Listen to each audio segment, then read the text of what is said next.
Well, the story of Buffy St. Marie is just begun.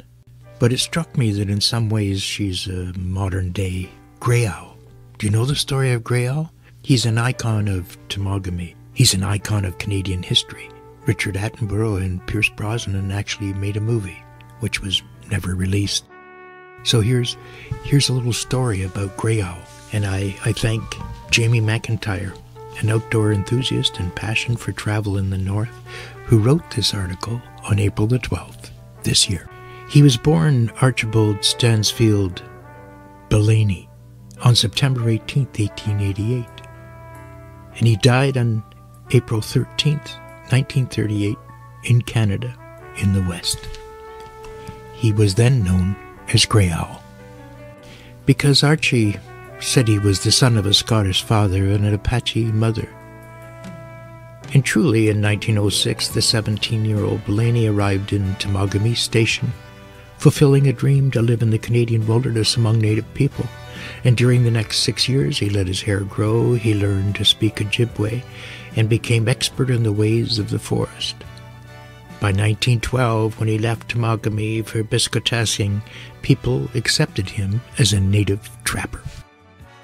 But it was his love of Gertrude Bernard, Anna Hareo, a young Iroquois Mohawk woman, that inspired Grey Owl to leave his trapping behind for conservation activism.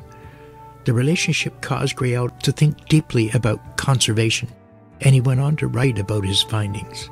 The couple rescued and raised orphan beaver kits.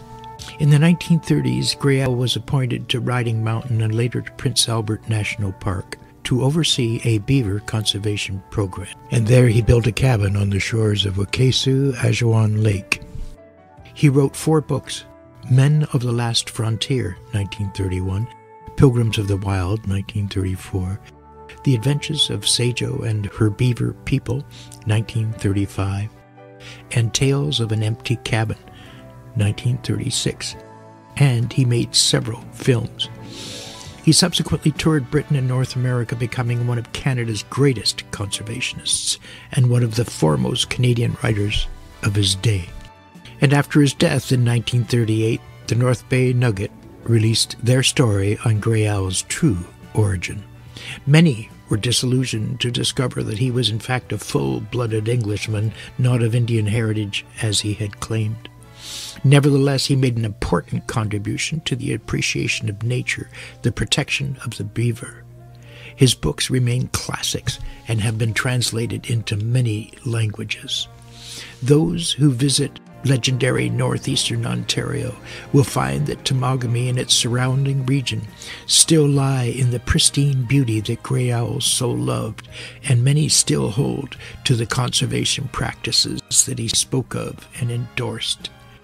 Oh, and we should know that Grey Owl's cabin has been designated a National Heritage Site. And here's part of the statement: the manner in which Grey Owl's cabin is compatible with the natural character of the lakeside setting and is a symbol of the internationally renowned Grey Owl, as evidenced by the simple form, natural materials, and textures of the cabin that contribute to its natural surrounding. Its association with Grey Owl's life in the cabin makes it an attraction to visitors. Somehow, I think, there will one day be Canadian national recognition for the life and music of Buffy St. Marie. The soundtrack has been Up Where We Belong, co-written by Buffy St. Marie. In the Footsteps of Grey Owl has been researched and produced here at Stonewall Studios in the heart of Niagara.